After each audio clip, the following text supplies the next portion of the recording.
times he did throw another question back. Well, that kind of exchange really, I'd say in the heat of the moment, literally and figuratively, got under Darrow's skin.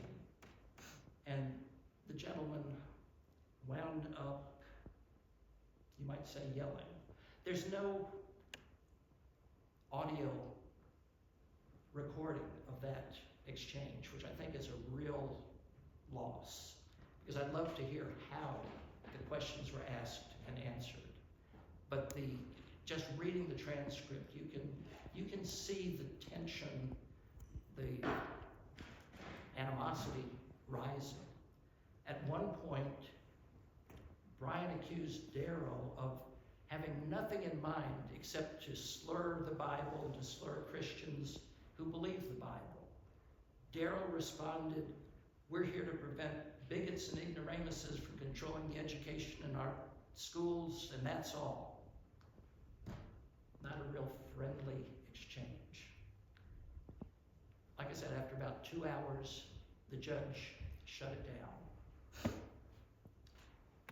The next morning, they came into court, and instead of taking the further step of calling Darrow to the stand, Darrow asked that the court order a verdict of guilty. He was, I think, concerned that he didn't want to have Brian do to him what he did to Brian yesterday. But he was also concerned legitimately that he might not get the conviction that he hoped for. The jury had been in the courtroom about 2 hours over the preceding 7 days. They thought they were getting a front row seat, and since there was only a little bit of actual testimony, they weren't supposed to hear how the lawyers were arguing, so they were excluded. They were going to show these jokers and turn Scopes loose. Darrow didn't want that because he needed the appeal. So while Brian objected to can you call this a plea bargain? They accepted it. The jury went out. In 9 minutes, came back with a guilty verdict. Now the judge asked the jury foreman, "Did you all set the fine?" The law set a fine of between $100 and $500. The foreman said, "No, sir, we leave it to the court." "You leave it to the court?" "Yes, sir, we leave it to the court." Tennessee's state constitution requires any fine over $50 to be imposed by a jury. The district attorney "Your Honor, I think we need to think about this just a minute." No, that's okay. We'll take care of it. This is the way I handle bootlegging cases and this sort of stuff. He imposed the fine and adjourned court. There's some evidence that he knew what he was doing. Judge Ralston favored the law. He thought it was a good law to protect children against things that their parents don't want them to learn. There's a suspicion that he introduced that reversible error so the Tennessee Supreme Court would overturn the conviction, but not necessarily the law. And in 1927, in January of 1927, the Supremes actually reversed the conviction, upheld the constitutionality of the law, and told the district attorney to dismiss the case and never bring it back. They didn't want any part of that. A misdemeanor. I'm not going to ask for a show of hands, but how many of us have been to court for a traffic summons or something like that? A misdemeanor. 100 years later, we are talking about a misdemeanor. Why? I want to suggest 2 reasons. One, because of the people. There was nobody in the country at that time more famous than Brian and Darrow. Yeah, the president was right up there, but everybody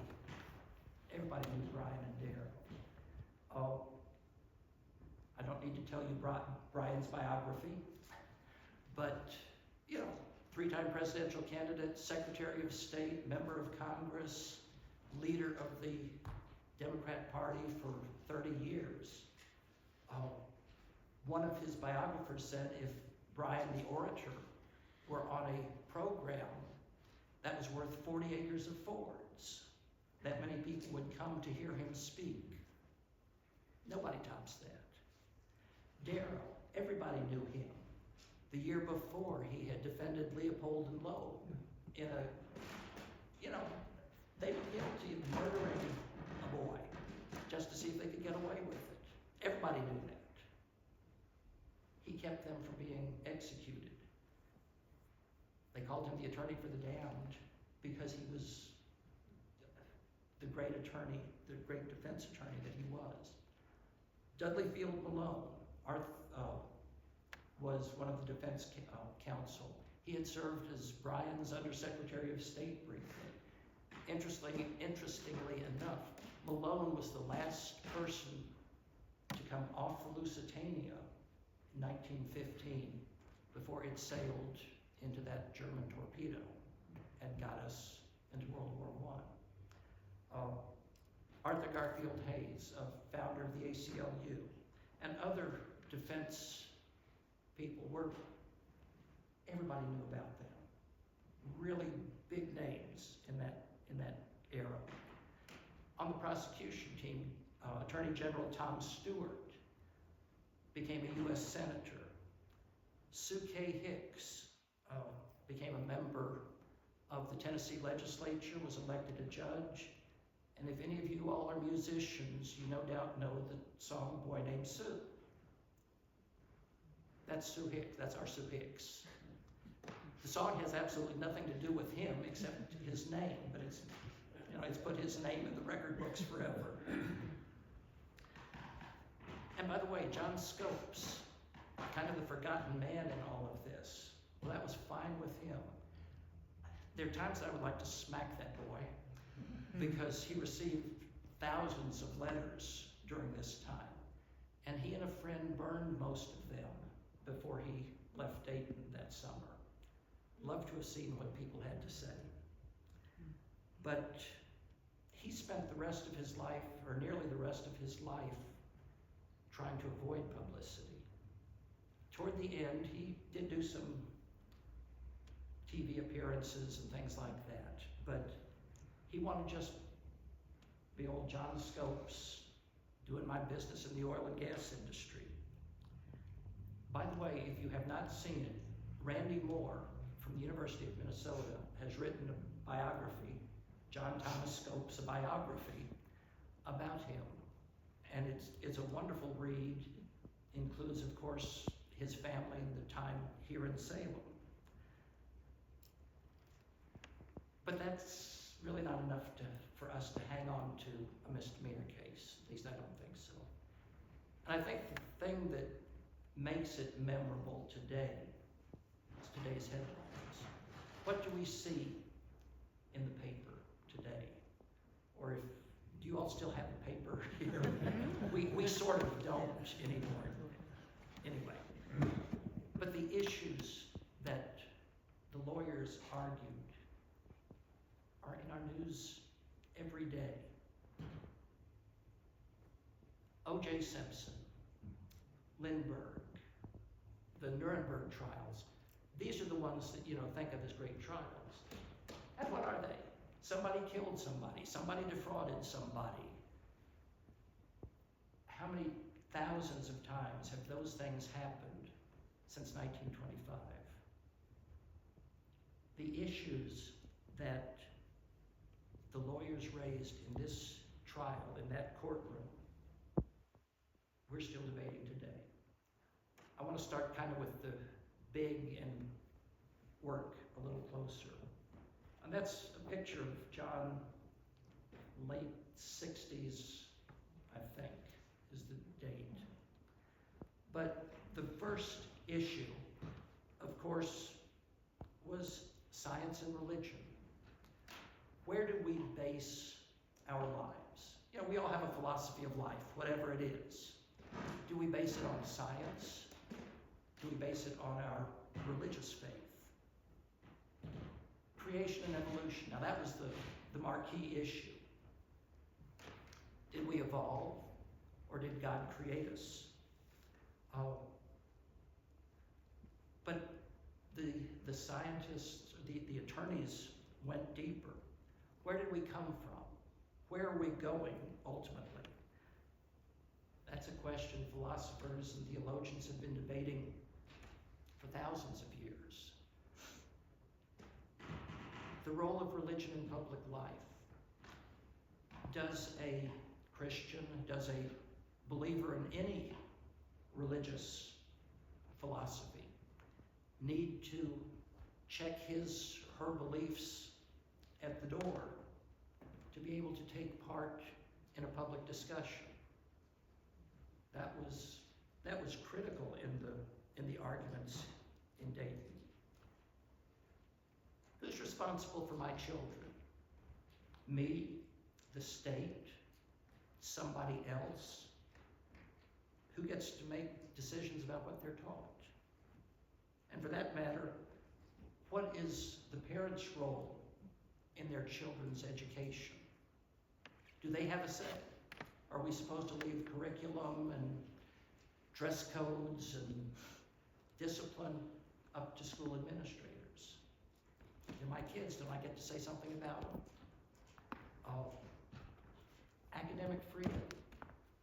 Who tells teachers what to teach and what not to teach? Does a parent get a voice in that discussion? Or is it all to be left to the professionals? My majority and minority rights. I'm not going to get into the civics lesson here beyond this. We're a constitutional republic. When was the last time you heard some politician or anybody say we're a republic? We're a democracy, right? Anyway, what defines a democracy? Majority wins. But wait a minute. If the majority wins, what's wrong with the people of Tennessee saying you can't teach something in our public schools? But if the majority makes the rules, how does that affect the minority?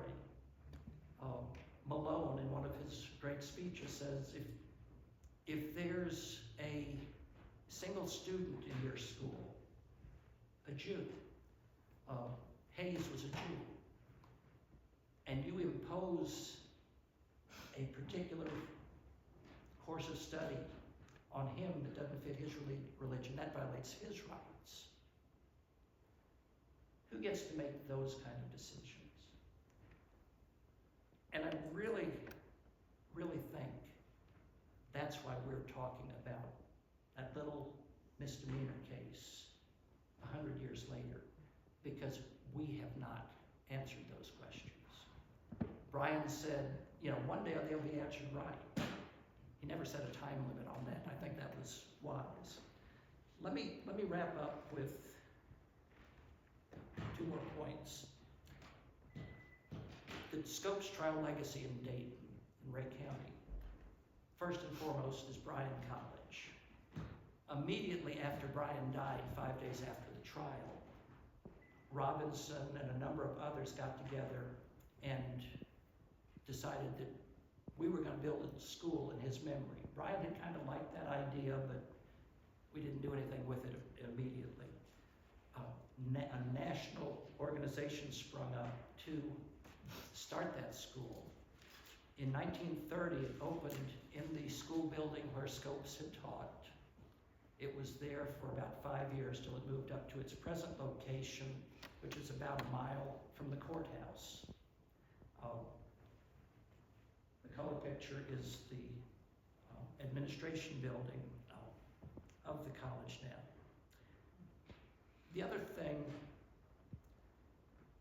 one thing that I have appreciated seeing here in Salem is the old buildings. Dayton has had a really, really bad record historic structures.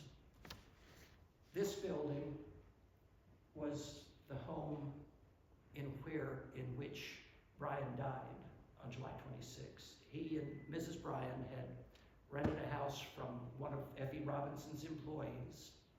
They moved out so the Bryans could have it. He lay down to take a nap that afternoon, had a stroke, and died in his sleep. A kind of funny story about that. You all probably know that he was a teetotaler. And when they couldn't arouse him, they sent for a doctor. Dr. Thomason came to the house, examined him, and told Mrs. Bryan, "I'm not sure, but I think if we gave him a shot of whiskey, it might help." And Mrs. Bryan said, liquor has never touched his lips. It's not about to now. And it didn't. And he didn't. And anyway, but this house is no longer standing. The family that lived there outgrew it, tore it down, and built something else. So I can't be too upset with the Rogers family, but I wish they'd kept it. Like, you all have done such a wonderful job with the birthplace here. That would be a marvelous counterpoint. So, but we do have a marker there that said this is where it happened. And with that, let me just say, next Tuesday in Dayton, we kick off our centennial celebration.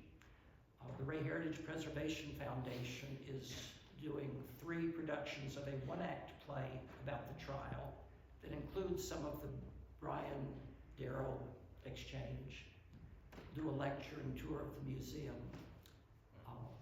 Then in July, we will have the full reenactment and symposium and a lot of good times that we're planning to have in Dayton in honor of this little case that I kind of believe 100 years from now we will still be talking, somebody will still be talking about it. Thank you all so much for coming. Thank you for having us. This has just been a joy for us, and we would love to see you all join us in Dayton this July or anytime. Just let us know when you're coming. Thank you.